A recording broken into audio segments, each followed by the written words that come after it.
Pet sales are soaring as people stay home during the coronavirus pandemic. And turning to man's best friend is one way of coping with chronic loneliness. I think I made a good choice. The dog kept me busy. I walked him a lot. I think he also loved the attention when I was at home so much. Studies show the physical contact is helping people cope with the crisis. Sit. But just how effective is it when your liaison can't talk back? Well, it's the same case with a sex doll. Business is booming, plus the technology has advanced. You still can't have a conversation with these next robotic sex aids, but people do take them on road trips, as you'll see in a moment. A little warning, some of the sounds in this report may get your pulse racing. Now that she's got ahead, say hello to Lucy. For 5 years, she's been learning to speak, but her circuits still require a bit of tinkering. And what are these noises? Because it can't connect to the network, it feels very upset. Lucy will one day be able to hold simple conversations because these dolls are meant to offer more than just sex. We think about this as a human. We don't want to let her talk something that will make human upset. So we'll try to make him talk something positive. I love you, or you are the best, or something like this. For now, Leonard Liu's dolls are limited to little more than a moan, making them good enough for their primary purpose. And the microchips in their heads mean they can groan in English, Japanese and Chinese, apparently. A good market for the dolls is Germany, but Leonard says their lack of German hasn't proven a problem so far.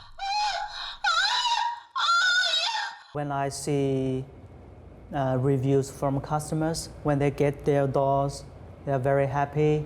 They try to share with their friends. Oh, I got a nice doll from Iron Tech. Oh, I feel so happy. Oh, my life changed with Julia, with Saya coming into my life.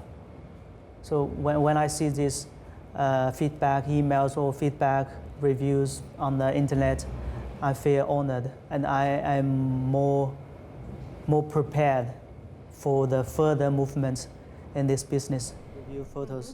Like many sex doll factories, demand for the products here has doubled during the coronavirus pandemic. Leonard Liu has received countless photos from happy customers.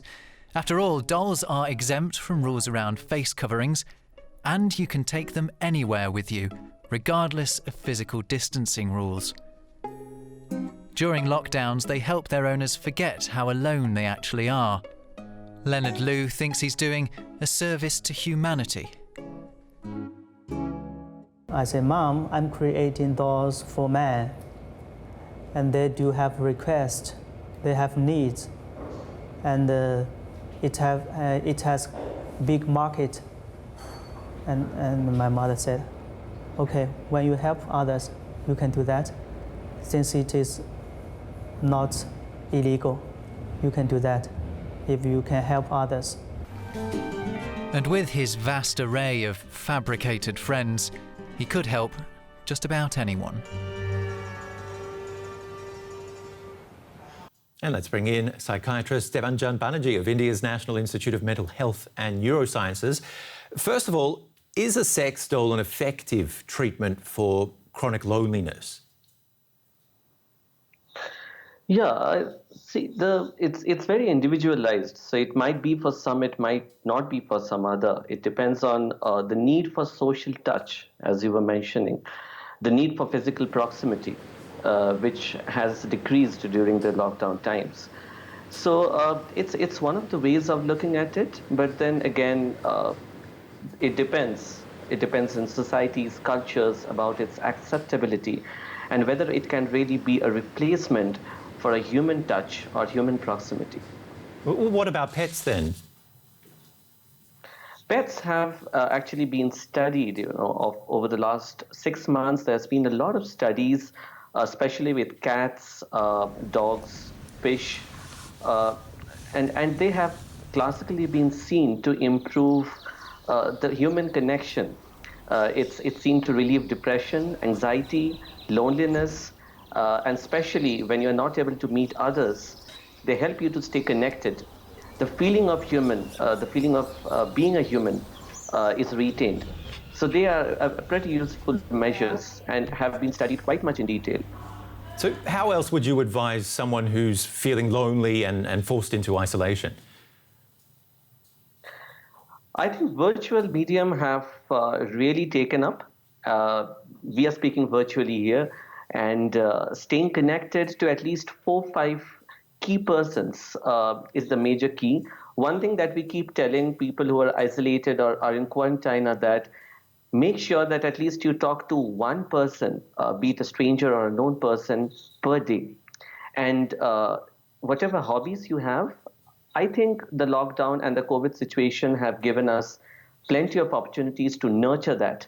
And that's a real way to stay positive. So tech's been given a boost, but a British survey shows 1 in 10 people experienced loneliness before the Great Lockdown. 2 weeks in, that rose to 1 in 4, and young people were 3 times more likely to feel those feelings. Why is that? I mean, I thought young people spent most of their time in front of their mobile phones. Yeah, I think, as you rightly said, COVID has brought to us the real difference between a digital interface connectivity and human connectivity. We have been doing some work on the concept of touch hunger. Like we feel hungry for food, thirsty for water. We also have a touch hunger that can become chronic, and especially in these unprecedented situations when we are not able to physically meet people, no matter how much virtual it is. And that affects especially people who are in, their adolescence, who are young, because human touch, social touch, affectionate touch are very important in stages of human development. And mostly they will be affecting the young and also the older people, especially those who are above 55, 60. I like the quote and you it's been used. Increasing throughout the world. I just wanted to point out a quote you used in one of your papers. You said all of humanity's problems stem from our inability to sit in a room alone. What's wrong with us? Yeah, I think that's something which really made me reflect when I wrote the quote that you're mentioning from my paper on social isolation and loneliness. I also have mentioned that we need to convert the loneliness into solitude, which is, the gray lines are quite subtle. So I believe that this break, some part of this break was needed. And it's a critical balance between knowing how to stay or spend time with oneself versus socializing. And if either of it is not enough, then that's the problem. So one thing that the lockdown or the COVID crisis has also helped us in is trying and understanding how can we spend time with ourselves, having a solitude, enjoying our hobbies, reflecting on us. And that's one way which really we can use to deal with this chronic loneliness, not only in the pandemic, but even after that. Really briefly, after the pandemic, what happens then? Will people ditch their dog or that sex doll? Will mental health be such an issue? Of course. I think this is just the tip of the iceberg and the beginning. We are looking at the next 6 months to 1 year. Mental health issues are going to rise. I as a mental health professional, my personal take will be that people will try to at least, they will learn to spend more time with themselves. Virtual medium will be a medium of communication. And of course, things like pets, as you are mentioning, sex dolls or, even robotics. There are even virtual robotics, artificial intelligence. These will come up gradually in mitigating the loneliness. Okay. We'll have to leave it there. And Dr. Banerjee, thank you very much for being on the show. Yeah, thank you. Now, if you've got any questions on the coronavirus, write to us on our YouTube channel. Here's our science correspondent, Derek Williams. Are there any countries that seem to have achieved herd immunity so far?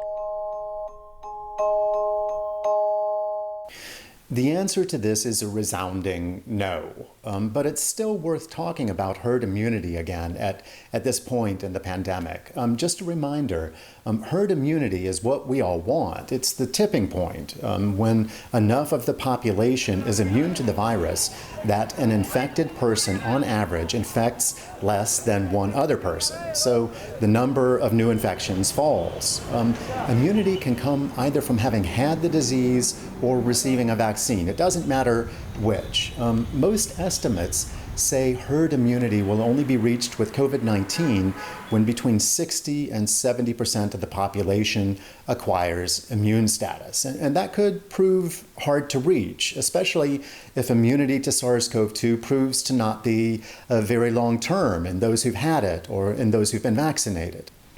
Which brings me to the country that I want to talk about, Sweden, which last spring swam against the lockdown tide by largely leaving society open there.